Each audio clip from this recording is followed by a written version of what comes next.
दोस्तों, हम सबको ये लगता है कि बॉर्डर सिर्फ जमीन पर होता है, लेकिन हमारे पैरों के नीचे ऑलमोस्ट 6 किलोमीटर गहराई में एक ऐसा जंग चल रहा है जिसमें बड़े बड़े देश शामिल है। चाइना, पाकिस्तान, इंडिया, यूएस, रसिया सब है इसमें। और ये जंग सिर्फ 6000 मीटर नीचे जाके मिट्टी निकलने का जंग नहीं है, इंटरनेशनल कॉन्स्पिरेसी है इसमें। और ये जंग, ये बॉर्डर जो मैप पर नहीं दिखाया जाता है, ये हम डिस्कस करेंगे आज।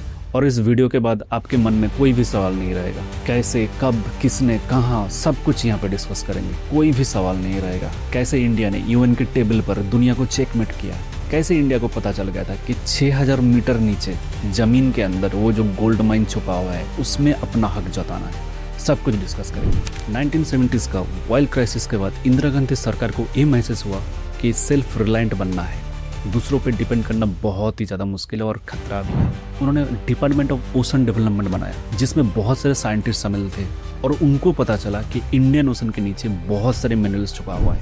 तो 1981 26 जनवरी रिपब्लिक डे के दिन जब पूरा देश पैरेड देख रहा था तो चुपके से ये शिप इंडियन ओशन पे जाता है और 5000 मीटर खुदाई करके नीचे से वो मिट्टी उठा के लाता है जिसे कहते हैं पॉलीमेटेलिक नोड्यूल्स। और ये देखकर पूरा वेस्ट दंग रह गया। इंडिया ने एक लॉ का फायदा उठाया जिसे कहते हैं लॉ ऑफ सी अनक्लॉज। इस लॉ के जरिए से यूएन को इंडिया को 1.5 lakh square kilometre exclusive area allot करना पड़ा रिसर्च के पर्पस में। और ये 1.5 लाख स्क्वायर किलोमीटर एरिया बहुत बड़ा होता है, मतलब इसमें तमिलनाडु जैसा स्टेट या फिर बांग्लादेश जैसा कंट्री भी डूब सकता है, इतना बड़ा एरिया है। तो 40 साल पहले ही इंडिया को पता चल गया था कि समुद्र के नीचे उस गोल्ड माइन पर अपना हक जताना है। तो उस इतना बड़ा area, 1.5 lakh square kilometre area, यहाँ पे चल क्या रहा है आज के दिन? क्या वो जगह सुनसान है या फिर इंडिया को चुपके से तैयार कर रहा है? देखो, वो जगह आज पूरा बैटलफील्ड बन चुका है। अब पिछले कुछ सालों से देखोगे चाइना का जो स्पाई शिप होता है वो मतलब उस बॉर्डर के आसपास हमेशा स्टेशन रहता है। चाइना हमारे इस अंडर वाटर गोल्ड माइन को लेकर ना एकदम पागल है, क्योंकि उनका 90% रेयर अर्थ मोनोपोली वो खतरे में है। अगर इंडिया किसी तरह इसको निकालने में सक्सेसफुल रहा तो उनका तो मोनोपोली गया। और इस अंडर वाटर गोल्ड माइन को निकालने के लिए इंडिया ने एक ऑपरेशन शुरू किया जिसका नाम है मत्स्य 6000। इसका मतलब क्या है? मतलब इंडिया को 6000 मीटर नीचे जाना है और वहां से वो पॉलीमेटेलिक नोड्यूल्स को निकालना है, ये है टारगेट। और चाइना के शिप जो बॉर्डर के आसपास घूमते रहता है ना, ये वो मिनरल्स नहीं ढूंढते हैं। इनका काम होता है कि अंडर वाटर माइक्रोफोन छोड़ दो, हाइड्रोफोन जिसे कहते हैं, हमारे ऑपरेशन का सिग्नल्स चाइना रिकॉर्ड करना चाहता है। जो भी प्रोग्रेस है, जो भी गतिविधि है, उसको कैप्चर करना चाहते हैं, क्योंकि हम अगर फेल हो जाए तो सबसे ज्यादा फायदा चाइना को ही मिलेगा। और हमें भी पता है चाइना ये सब चुप चुप के करता है। ये वैसा ही है जैसे किसी के घर के बाहर कान लगा कर बैठना। इस खेल में चाइना अकेला नहीं है, वो चाहते हैं कि पाकिस्तान, बांग्लादेश भी इस खेल में आ जाए ताकि इंडिया को और अच्छे से रोक पाए। चाइना ने अपनी डीप सी ऑपरेशन वाले सबमरीन्स पाकिस्तान को दे दिया, अपना बेस छोड़ दिया पाकिस्तान ताकि वहाँ पे साइंटिफिक रिसर्च के लिए वेसल्स खड़ा कर पाए। और आपको भी पता है ये सब किस लिए? चाइना चाहता है कि पाकिस्तान के साथ ज्वाइंटली ऑपरेशन कर पाए, एक पेट्रोलिंग कर पाए इंडियन ओशन में ताकि इंडिया को रोक पाए। और उधर वो बांग्लादेश को भी पुश कर रहा है कि आप अपना एरिया बढ़ाओ, एक्सटेंड करो, इंडियन ओशन में और घुस जाओ।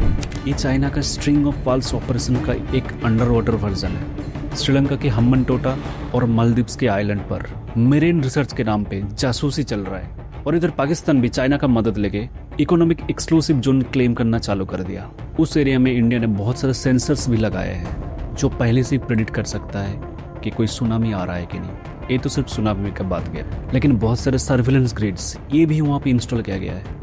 वो सिर्फ मिट्टी का क्वालिटी नहीं बताता है, वो बताता है कोई हमारे सबमरीन्स के साथ छेड़छाड़ करने का कोशिश तो नहीं कर रहा है। इसमें एक सवाल आता है, अगर इंडिया को 1.5 लाख स्क्वायर किलोमीटर एरिया मिला है तो चाइना को क्या मिला? चाइना को उससे भी ज्यादा 1.7 लाख स्क्वायर किलोमीटर एरिया उनको मिला है। लेकिन यूएस ने इस ट्रीटी को नहीं माना है, लेकिन वो प्राइवेट कंपनी के साथ, लॉकहीड मार्टिन के साथ, वेस्ट के साथ मिलकर बहुत सारे माइनिंग चलाता है। और उधर रशिया भी आर्टिक ओशन को कंट्रोल करना चाहता है और इसीलिए क्वाड भी बनाता है ताकि चाइना को चेकमेट कर पाए इंडिया। लेकिन रशिया चाइना को सपोर्ट करता है ताकि वो आर्टिक ओशन में कंट्रोल पाए, ताकि यूएस बिजी रह जाए इस एरिया में इंडिया और चाइना के साथ। उस यूएन बॉडी ने इंडिया को टारगेट दिया है कि आपको 6000 फीट नीचे जाके उस एक्सक्लूसिव जोन से आपको पॉलीमेटेलिक नूडल्स निकालना है फॉर रिसर्च पर्पसेस। लेकिन इंडिया के पास टेक्नोलॉजी नहीं थी और किसी ने दिया भी नहीं, ना रसिया, जापान, किसी ने नहीं दिया वो टेक्नोलॉजी। लेकिन यहाँ पे आता है आत्मनिर्भर भारत। इंडिया ने national institute of ocean technology Chennai एक ऐसा टेक्नोलॉजी डेवलप किया, एक स्फीयर, एक बॉल जैसा बनाया जो नीचे जाके उतना प्रेशर झेल के भी खुदाई कर सकता है और मिट्टी को बाहर भी निकाल सकती है। ये 80 मिलीमीटर थिक एक बॉल होता है, एक स्फीयर होता है जो टाइटेनियम से बना है, जो इतना प्रेशर झेल सकता है ना, मान लो कि आपके ऊपर 5-6 हाथी भी चढ़ जाए तब भी वो प्रेशर दे सकता है। और उतना प्रेशर समुद्र के नीचे होता भी है।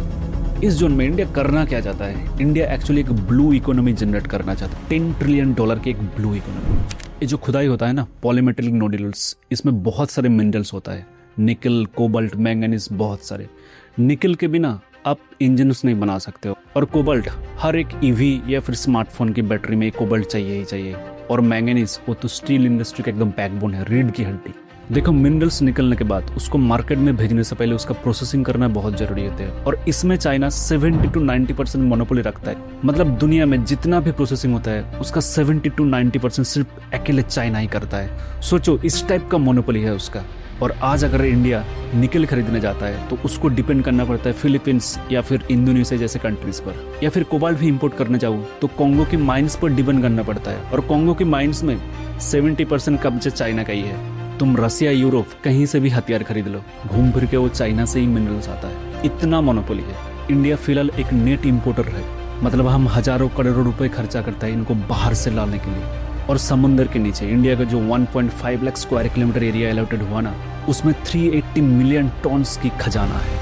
उसमें 4.5 से 5 टन मिलियन का तो सिर्फ निकल मिल जाएगा, और ढेर सारे कोबाल्ट। मतलब उसका अगर 10% भी हम निकल पाए ना, तो अगले 100 साल तक हमें निकल और कोबाल्ट का जरूरत ही नहीं पड़ेगा इंपोर्ट करने का। मतलब हम नेट इंपोर्टर से नेट एक्सपोर्टर भी बन सकते हैं। और यहाँ आता है इस पूरी कहानी का सबसे बड़ा speed breaker, ISA, international sewage authority. ये कौन है?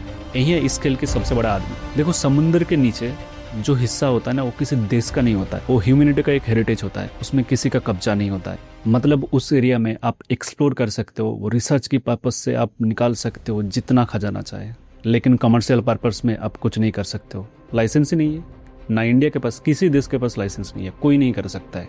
लेकिन इसका आवाज़ भी उठता है, हर देश चाहता है कि हमें निकालने दो, हमें निकालने दो।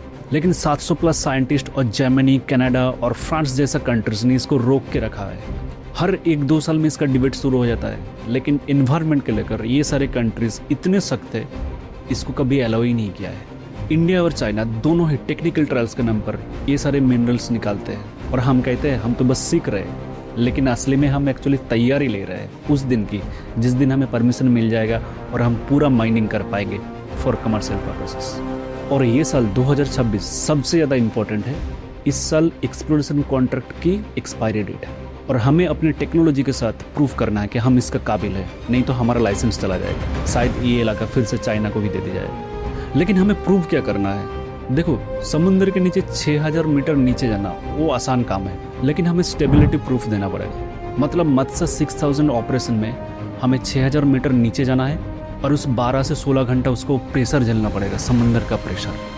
अगर हमारा टेक्नोलॉजी उतना देर टिक जाए तो हम सफल रहेंगे। और दूसरा प्रूफ देना है रिकवरी प्रूफ, मतलब 6000 मीटर समुद्र के नीचे जाओ और लगातार मिनरल्स ऊपर तक भेजो। इसके लिए हमने एक टेक्नोलॉजी बनाया है, एक क्रॉलर जिसे हम कहते हैं वारा, लगातार नीचे से मिनरल्स ऊपर तक भेजते रहे बिना फंसे, बिना टूटे। और तीसरा सबसे बड़ा proof, environmental proof, environment safety. नीचे का मरीन इकोसिस्टम, मेरीन लाइफ का कुछ भी नहीं होना चाहिए, वो एकदम इंटैक्ट रहना चाहिए। और ये सबसे ज़्यादा सबसे बड़ा इंपॉर्टेंट है। तुम्हें मैं हमारा टारगेट के बारे में बता देता हूँ। हमारा टारगेट है 6000 मीटर तक नीचे जाना इंसान के साथ। लेकिन हमने जो वारा बनाया है, जो क्रॉलर है, वो सिर्फ 5270 मीटर तक नीचे जा सकता है, और वो भी रोबोटिक टेक्नोलॉजी में। इसमें इंसान नहीं होता है। इंसान के साथ हमने सिर्फ 500 मीटर तक नीचे अभी तक पहुंच पाए। तो मंजिल बहुत दूर है, लेकिन हम तय कर लेंगे, इतना यकीन है। तो 2026 में या तो इंडिया किंग बनेगा, नहीं तो चाइना के पास हमें मिनरल्स की भीख मांगनी पड़ेगी। और तुम्हें मैं ये बता दूं, क्वाड फेल नहीं हुआ, वो बस अंडर वाटर साइलेंस में चला गया है। ऑस्ट्रेलिया के पास माइनिंग की टेक्नोलॉजी है, यूएस के पास सैटेलाइट मॉनिटरिंग की टेक है, और इंडिया के पास 1.5 लाख स्क्वायर किलोमीटर का गेट, जितना चाहे निकाल सकते हो। बस हमारे पास वो टेक और लाइसेंस दोनों आ जाए। दोस्तों, ये सिर्फ समुद्र के नीचे मिनरल्स खुदाई करने की कहानी नहीं है, ये कहानी है पावर की, ये कहानी है फ्यूचर की, उस जंग की जिसकी शोर दुनिया को सुनाई नहीं देता है। तो दोस्तों, कमेंट में बताइएगा आपको ये वीडियो कैसा लगा, मैं ज़रूर सुनना चाहूँगा। और प्लीज़ सब्सक्राइब कर दीजिए और लाइक भी कर दीजिए और दोस्तों के साथ ये वीडियो शेयर भी कीजिए ताकि हमारा आत्मनिर्भर भारत का शोर दुनिया तक पहुंचे। मिलते हैं अगले वीडियो में नए फैक्ट नए जानकारी के साथ।